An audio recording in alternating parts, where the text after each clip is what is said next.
And yes, you're very welcome along to this evening's Lorna Porca here on WR, and delighted to welcome to the programme Gordon Manning now, who joins us on the line, GAA correspondent with the Irish Sun. Gordon, first of all, many thanks for taking the call this evening. No problem, Gavin. Good to talk to you. Good stuff. Gordon, the GAA, of course, committee met last night, management committee in Croke Park, I suppose, there was a lot of things on the table, but the main things coming out of it were the championship is on course to commence the end of the month, and before that, of course, from a football point of view, the remaining 2 rounds of the Allianz National Leagues set to go ahead. They begin, of course, next weekend, so there was a lot of talk yesterday that the league mightn't happen, but obviously they gave the go-ahead last night, so maybe just your take on from that meeting last night, at H. Well, obviously, it was an online meeting, of course, with the Croke Park committee. Yeah, absolutely. I suppose, look, it was a week for a lot of us to start it off with, I suppose, the threat of a level 5 on Sunday evening, and then the news on Monday that the GAA were calling off all club games. But it's ending, I suppose, on a more upbeat and positive and hopeful note, I guess, that GAA was meeting with chairpersons virtually on Thursday night, basically said that they were pushing ahead with the national leagues in the next couple of weeks, in just over a week's time, actually starting off Saturday week. We will have league football back, inter-county football, and then just after that. And even more, I suppose, positive, encouraging noises. The story today just spoke that NEFED's letter, which was sent to government last Sunday evening, in the appendix of that letter, they stated that no matches or sports events would be permitted, with the exception of for professional sports, at least senior inter-county and horse racing behind closed doors.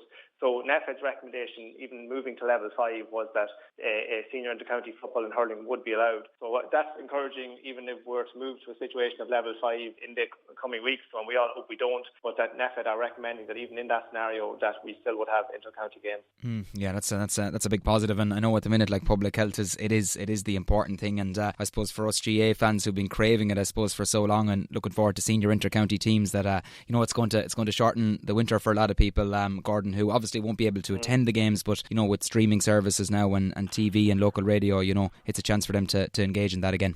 Absolutely, and again, through the GAA Gold, their streaming platform, for the first time in Ireland, domestically, they're going to actually screen all of the league games next weekend, and then the following weekend after that.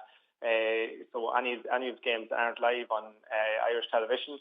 You can pay €5 per game to stream that on the GAA Go streaming service. So that's really good. I think one of the really kind of encouraging and positive things from that as well is that they're giving free access to hospitals and care homes for those matches on GAA Go. So look, obviously public health is absolutely priority for everybody, but I mean, if sport can help us get through a bit of the winter, I think that'll be great.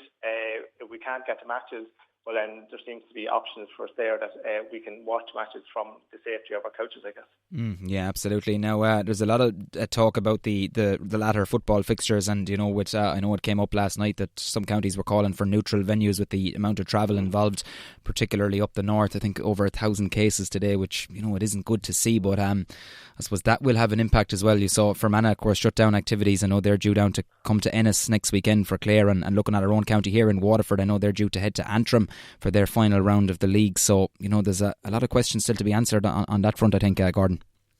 Yeah, look, and I suppose to be fair to the GAA and all sporting organisations, we're dealing with unprecedented times here, so it's quite difficult to know what kind of cases and outbreaks are going to develop, whether it's one player or whether it's a group of more. In Fermanagh, it's a significant number, is what we've been told, of players.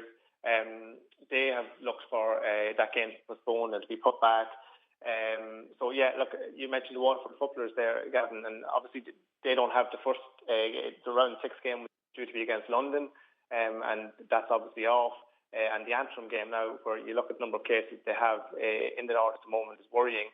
That the Waterford footballers could, if that Antrim game was not to go ahead, could potentially go into a Munster Football Championship quarter final against Limerick without having played any league games, which would be a disadvantage if Limerick had got two matches before that. Absolutely, yeah. And Division 4 proven to be very competitive. Limerick in with a strong chance of promotion, and you hit the nail on the head there. And I suppose it's difficult then because I suppose there's the travel logistics as well. That I suppose you can't put all these guys in a bus and then travelling up the north. There's a lot of things behind the scenes come into it, isn't there? Yeah, and look, the that was suggested.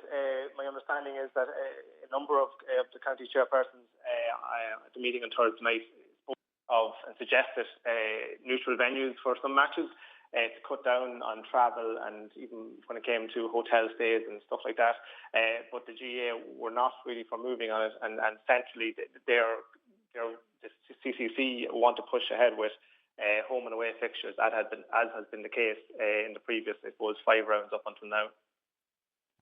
Absolutely. And of course the weekend of the 24th then, of course, the Munster Hurling Championship commences, and the 31st of October is, I suppose, the big date we're eyeing up down here, Gordon, with the Waterford hurlers and footballers both in action. The hurlers taking on Cork in what's set to be a real mouth-watering semi-final, and a lot at stake, I suppose, for the winners that day, going through to a provincial final, of course. Yeah, and even more, well, not maybe more than that, but alongside that as well, Gavin, is the fact that, I mean, if you win that game, the winner of that game is guaranteed an All-Ireland quarter-final spot. So you're looking at, I mean, that one-off match. You get you can get into a provincial final, which would be huge.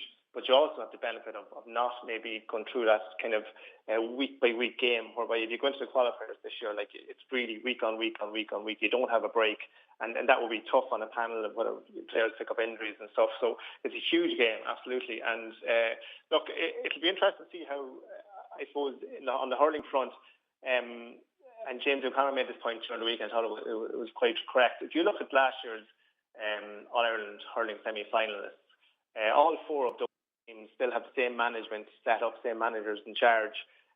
So they can know their teams, they know their setups, they'll be comfortable with their players, their puck-out strategies, their game plans. Whereas you have new managers coming in, like Liam Cahill, even Brian Lohan and Clare. I know Kieran Kingston has come back in for a second time, so that kind of helps a little bit. But, you'd wonder, would new managers be coming in be at a little bit of a disadvantage, given the fact that, I mean, what Liam Cahill was appointed to at the end of September, early October, got a couple of games in the National League, we're starting to build nicely, and then suddenly that momentum and panel has been taken away from him, so he has to kind of start again, and you'd wonder, with the new managers coming in their first season in charge, just be at a bit of a disadvantage to those more seasoned managers who've had their panels and players for the last number of years. Absolutely, yeah, that'll be interesting to see how that one develops. And yeah, you mentioned Liam Cahill there, of course, had made a great start to the league earlier on in the year, and were Waterford preparing for a league quarter-final against Kilkenny before COVID struck. So the players seem to be buying into what, obviously he came with a great pedigree from underage success, but obviously to get up to senior, that's a whole new level, I suppose. Yeah, but I mean, the vibes, by all accounts, have been very positive and very good. Again, a league quarter-final would have been a good game for them to get.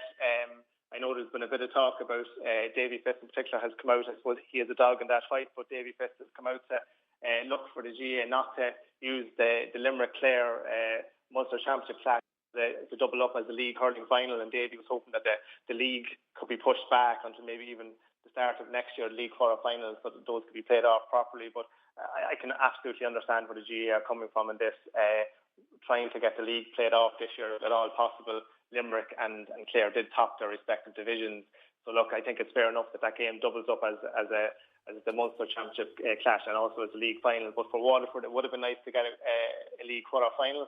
But the results generally have been quite good. The performances have been decent, and I think that they were building nicely before the kind of pandemic came and cut us off.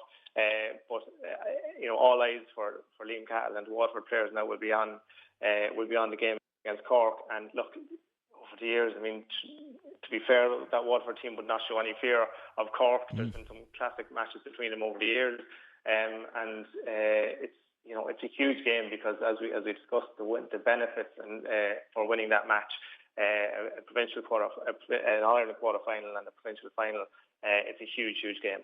It certainly is indeed one to really look forward to. And at the minute, I suppose there's big injury doubts about Conor Prunty, and Conor Gleeson went off with his club the Nair in the football semi there last weekend. Gordon, potentially they'd be 2 huge losses in the Waterford defence if they were to be missing for the Cork game. I think Conor more so is really in a race against time, I believe. Conor Prunty, that is. Yeah, look, he'd be a huge loss. Very good player. But I think, where teams will be kind of fearful and management will be fearful over the next number of weeks. And we got to see it in professional sports only last night when it came in the Ireland team, Stephen Kenny against Slovakia. where there's an outbreak on a team, where players, when it comes to close contacts or casual contacts, and look, to be fair to inter-county players, like, they're very disciplined generally, and they would be, they'll be doing the best within staying within their bubbles and not mixing with many people.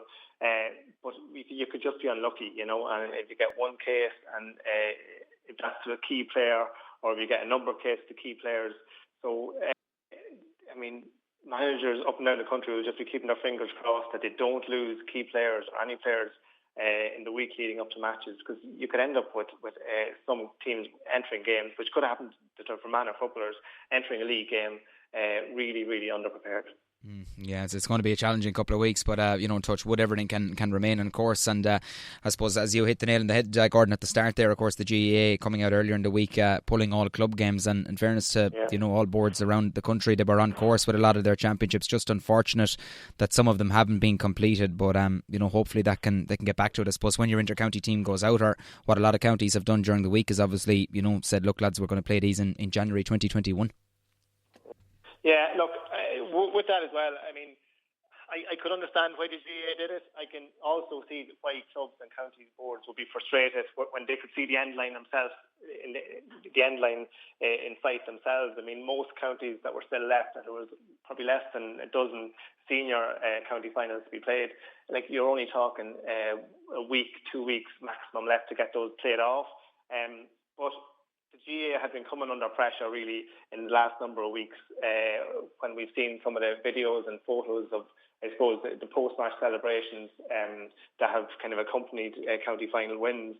And, at the start of this, if you go back to March and April, the GAA were really been held up as a beacon of good in the community, helping the vulnerable and the elderly, and the amount of work that the GAA were doing locally, clubs and volunteers. And the GAA were being seen, I suppose, as part of the solution. But in recent weeks, rightly or wrongly, the GAA were being seen as part of the problem, with the number of cases rising and the scenes post some county finals. So look, I think the GAA had to do something. They had been in contact with county boards last week prior to the weekend's finals, but yet again we did see some scenes that obviously social distancing not being maintained. And look, I thought the GAA had to do something, and they probably made the right decision. Now, they weren't just, I suppose, maybe saving people and saving the virus spreading. They were also moving to save the inter-county championships. And you have to remember that the GAA had been promised 15 million from the government, for the government, Sport Ireland are given 15 million to the GAA, the Ladies Football Association and Camogie Association to play their championships this year. So with all that in jeopardy, I suppose the GAA made a decision last Monday just to stop the club action for now, to try and get a run in and get the National League started next weekend, and then the Inter-County Championships the following weekend. Yeah, absolutely. Promises to be a busy couple of weeks. And of course the GAA also last night revealing, and I know it was up in the air again yesterday afternoon, about the forthcoming minor and under 20 championships were hanging by a thread. And I know I'm involved with our own county minor footballers here, and there was maybe a lot of talk, maybe would they be pulled, but thankfully they've been given the go ahead, and hopefully they can run off safely as well. Yeah, that was one of the decisions made last night, that they would go ahead. As far as I know, though, I think challenge games at that grade have been they're, I think, not permitted. Anymore. Yeah, and which I agree with as well. I happened to get the Meath County final last week, and afterwards the Down footballers played Meath in a minor challenge match, and you just wonder what exactly was the point in that, at a time when numbers again were rising in the north, that I'm not sure those matches were absolutely necessary. So yeah, challenge matches at that grade have been called for now, but yeah, the championships will go ahead, which, look, for those players, they're huge. You said you're involved with the lads down there. You'd know more than I would. But they're just, their lives are focused around them. It means so much to them. And if those had been pulled, it would have been devastating for those players. So I think it's good for them that those games will take place. Yeah, absolutely. And I suppose finally then to do a wrap on it, Gordon, still going to be challenging times going into a unique, I suppose, Winter All-Ireland Championship. But look, a lot of people, will be enjoying the action from the comfort of our own sofas. But for a lot of people, it'll be great to see their counties back in action. And who knows what this championship will throw up. And certainly, if we can remain on course, that it gets the go ahead, that it'll be an enjoyable one. And who knows, there could be plenty of stories along the line. Yeah, look, at the outset, I suppose we said there's been a lot of doom and gloom around recently, and I think we could all do it, pick me up, and something to argue about and fight about and give out about again, and celebrate and all that kind of stuff that comes with following sports teams. So look, I do think that it'll be a positive, and I'm definitely encouraged by, I suppose, that news that NAFED have recommended in that appendix of the letter last week, that even at level 5 that senior inter-county games could go ahead. So it looks promising and encouraging right now that we will see inter-county games from now until the next couple of weeks and months, hopefully. And look, in what has been a difficult year, maybe we might end up with some magical stories by the end of it, and some All-Ireland winners who maybe haven't got over the line in a long time. That will give us a nice story to finish the year on. Yeah, let's hope so indeed. Nicely summed up. Gordon Manning, GAA correspondent with the Irish Sun. Appreciate you taking our call this evening. Take care, and we'll chat again very soon. Thanks.